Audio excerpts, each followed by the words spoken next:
February 3, 1945. Western Germany, 2.4 kilometers east of the Ruhr River. It was over 2 Circean hours. The night was moonless. Cloud cover blocked starlight.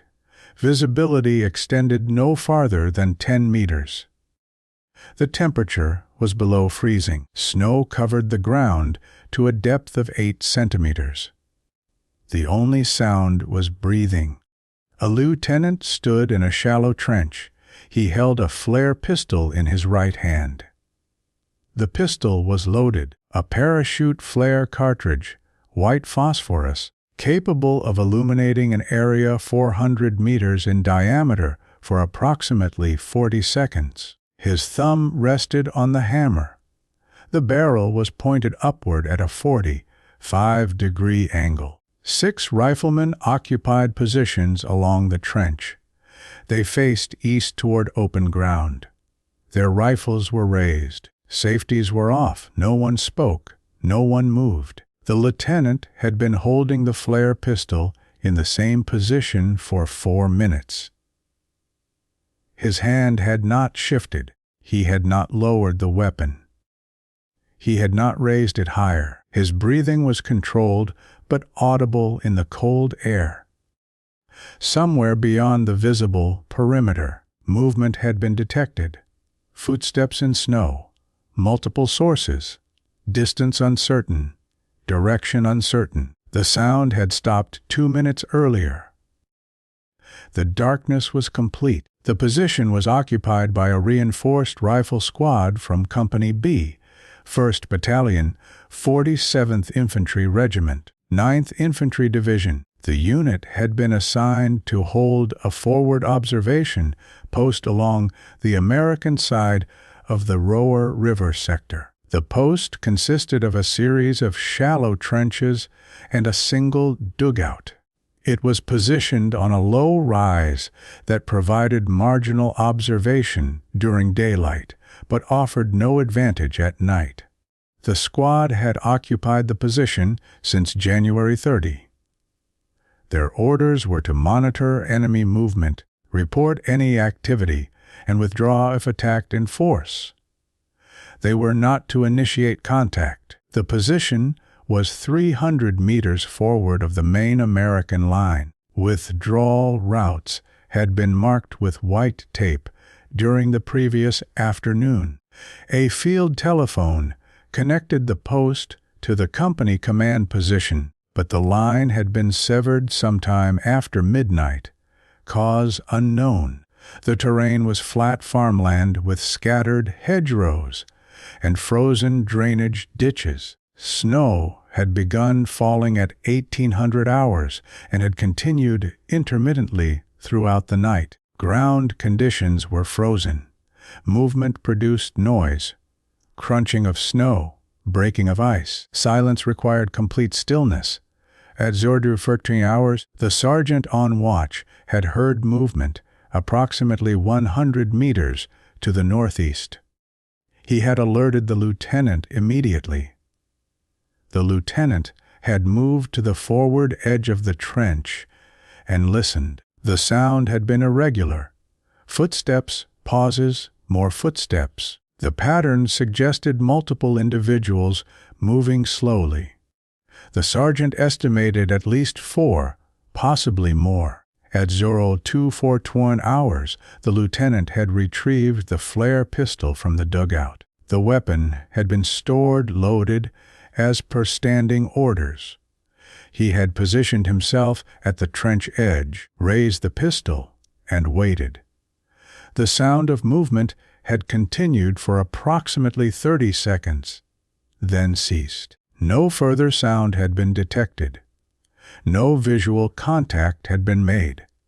The squad consisted of the lieutenant, 1 sergeant, and 8 riflemen.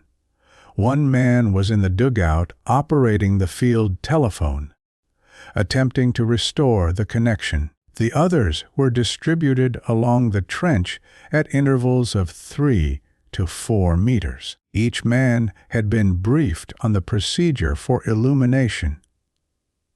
The lieutenant would fire the flare. The squad would identify targets and engagement would occur only on the lieutenant's command. United States Army doctrine in February 1945 emphasized the use of illumination during night defensive operations. Forward positions were issued flare pistols and parachute flares specifically for this purpose. The standard procedure when enemy movement was detected at night was immediate illumination followed by identification and, if necessary, engagement. Darkness favored attackers. Illumination restored defensive advantage. The flare pistol issued to infantry units was a single-shot smoothbore weapon, typically a German-manufactured Luchpistol or an American M2. Both fired 27 Dummert cartridges. The most common type was the white parachute flare, which reached an altitude of approximately 200 meters before deploying a small parachute and burning for 35 to 45 seconds.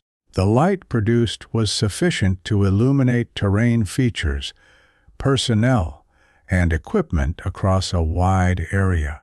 Doctrine required squad leaders and platoon leaders to carry flare pistols when occupying night defensive positions. The weapons were to be kept loaded and accessible. Upon detecting enemy movement, the responsible officer or NCO was to fire the flare without delay. Hesitation was discouraged. The assumption was that any movement in no man's land at night was hostile. Friendly patrols were required to coordinate their routes and timing in advance. No friendly activity was scheduled in the sector that night. The lieutenant had been trained in the use of flare pistols during officer candidate school and had used them on 3 previous occasions since arriving in the theater in December 1944. In each case, the flare had been fired immediately upon detecting movement. Twice, the illumination had revealed German patrols which had withdrawn under rifle fire. Once, the light had revealed nothing. The movement had been an animal or debris shifted by wind. The riflemen expected the lieutenant to fire. They had positioned themselves in anticipation of illumination. Eyes were adjusted to darkness, but firing positions were prepared for rapid target acquisition once light was available. The sergeant had shifted slightly to improve his angle of fire toward the suspected location of the movement. 2 riflemen had chambered rounds. Others had already done so. The standard response to the situation was clear. The lieutenant held the means to execute it. The flare pistol was aimed. The trigger required only slight pressure. The action would take less than 1 second. The flare would be airborne within 2 seconds. Illumination would follow within 8 seconds. The lieutenant did not fire. At 02:08 hours, the sergeant turned his head slightly toward the lieutenant. He did not speak. The lieutenant did not look at him. The lieutenant's eyes remained fixed on the darkness ahead. The flare pistol did not move. 10 seconds passed. 20 seconds. 30. The lieutenant's thumb remained on the hammer. His hand did not tremble. The barrel stayed elevated. His finger did not touch the trigger. One of the riflemen shifted his weight. The movement was nearly silent. The lieutenant heard it, but did not react. The darkness remained absolute. No further sound came from the suspected location. No visual indication appeared. The snow absorbed all ambient noise. The cold compressed all sound into a narrow range. The lieutenant did not lower the flare pistol. He did not fire it. He stood motionless, the weapon held ready, pointed at the sky. Another minute passed. The flare was not launched. At 02:20 hours, The rifleman nearest the lieutenant glanced toward him. The lieutenant's silhouette was barely visible in the darkness. The flare pistol was still raised. The rifleman returned his attention to the front. He adjusted his grip on his rifle. He did not ask a question. At 02:22 hours, the sergeant moved closer to the lieutenant, shifting position by 1 meter. He leaned slightly in the lieutenant's direction. He whispered, "Sir." The word was almost inaudible. The lieutenant did not respond. The sergeant remained where he was. At 02:24 hours, the rifleman in the dugout emerged and crawled to the trench edge. He whispered to the sergeant that the telephone line could not be repaired. The sergeant acknowledged with a nod. The rifleman remained at the trench edge, watching the darkness. At 02:26 hours, a sound occurred in a different direction, west, behind the American position. It was faint and brief, possibly a door closing, possibly equipment being moved. The sound did not repeat. 2 riflemen turned their heads toward the west, then back to the east. The lieutenant did not react. At 02:28 hours, one of the riflemen exhaled audibly. The breath formed a small cloud of condensation, visible for a fraction of a second before dissipating. The rifleman became aware of the visibility of his breath and adjusted his breathing to minimize the vapor. Others did the same. At 01:30 hours, the sergeant moved back to his original position. He resumed his stance facing east. He did not look at the lieutenant again. His rifle remained ready. His finger stayed near the trigger guard. At 02:32 hours, a distant sound was heard. Engines far to the south. The sound was steady and low. It continued for approximately 15 seconds, then faded. The source was not identifiable. It could have been American vehicles or German vehicles. The distance was too great to determine. The sound was irrelevant to the immediate situation. At 02:34 hours, the lieutenant's hand shifted slightly. The movement was minimal. A fractional adjustment of grip. The flare pistol remained aimed upward. The hammer remained cocked. The trigger remained untouched. The squad waited. No orders had been given. No explanation had been provided. The situation had not changed. The darkness persisted. The lieutenant had heard the movement at 02:30 hours. The sound had been clear enough to identify as footsteps. The direction had been northeast. The distance had been estimated at 100 meters based on volume and clarity. Standard procedure required immediate illumination. The lieutenant had retrieved the flare pistol and prepared to fire. At 02:01 hours, as he raised the weapon, a secondary consideration had entered his assessment.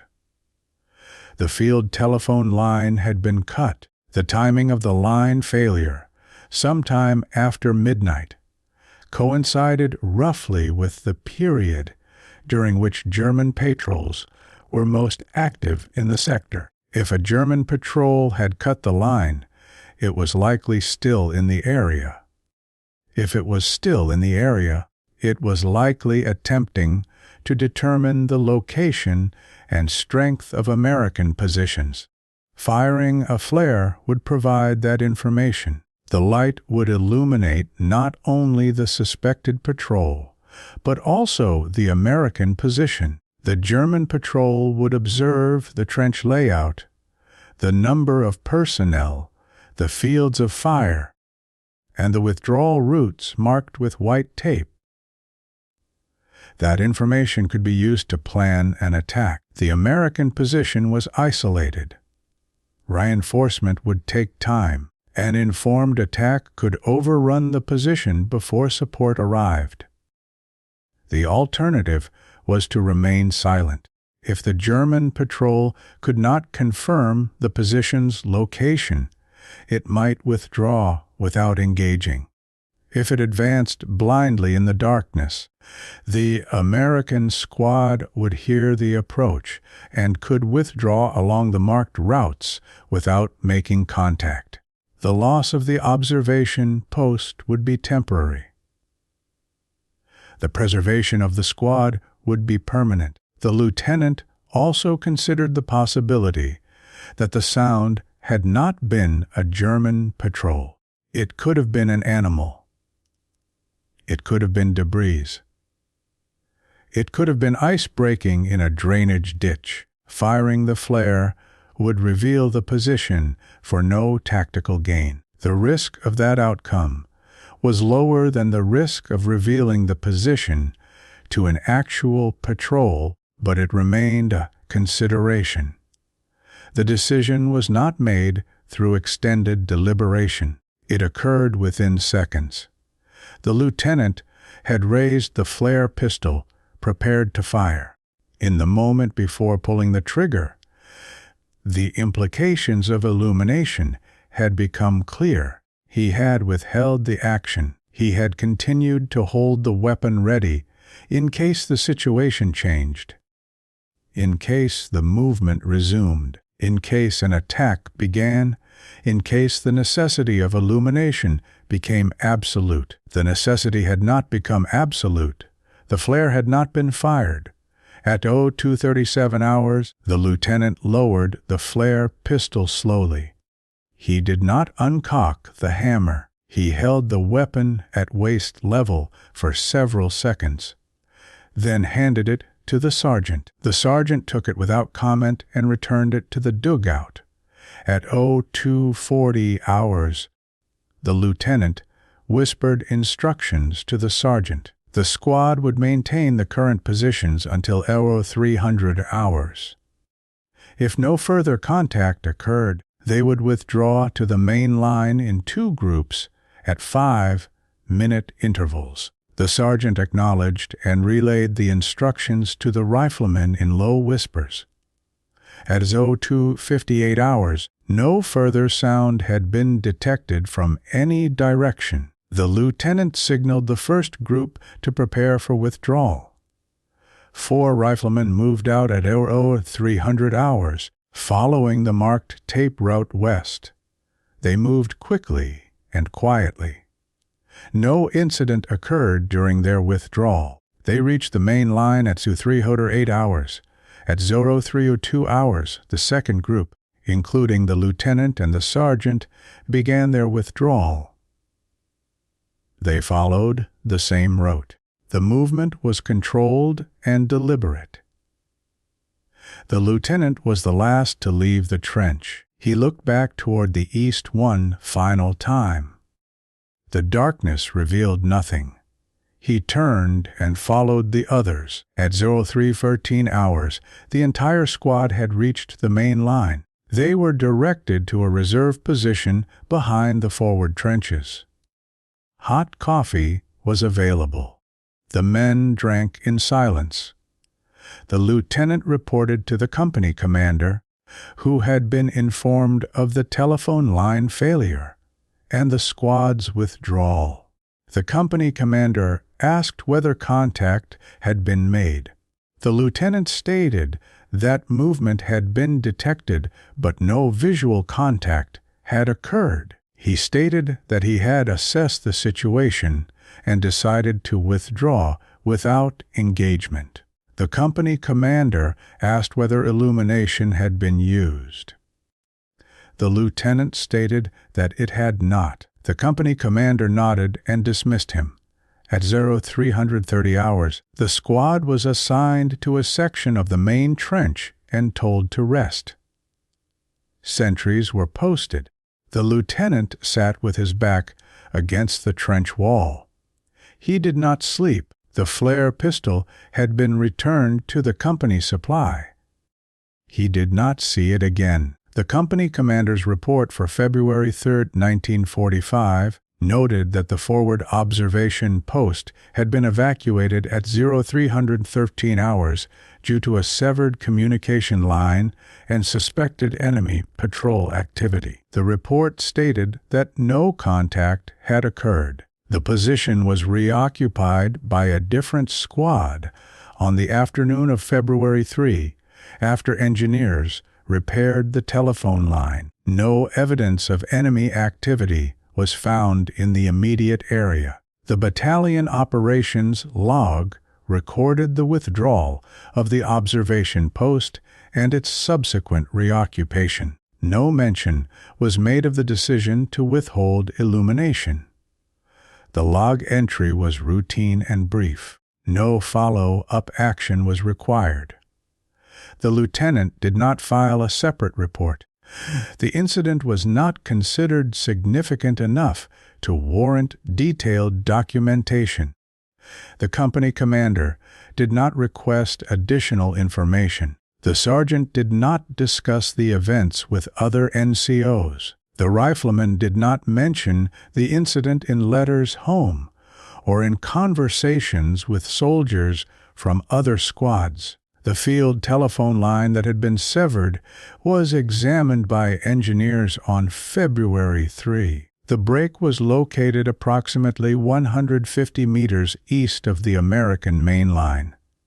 The line had been cut cleanly, consistent with deliberate action rather than accidental damage. The engineers reported the finding to battalion headquarters. No conclusion was drawn regarding who had cut the line or when. No German records recovered after the war reference patrol activity in that specific sector on the night of February 3, 1945. The 9th Infantry Division's intelligence summaries for early February noted increased German patrol activity across the entire Roer River front, but provided no specific details about individual incidents. The flare that was not fired left no physical evidence. The cartridge remained in the flare pistol until it was unloaded by the company armorer on February 4.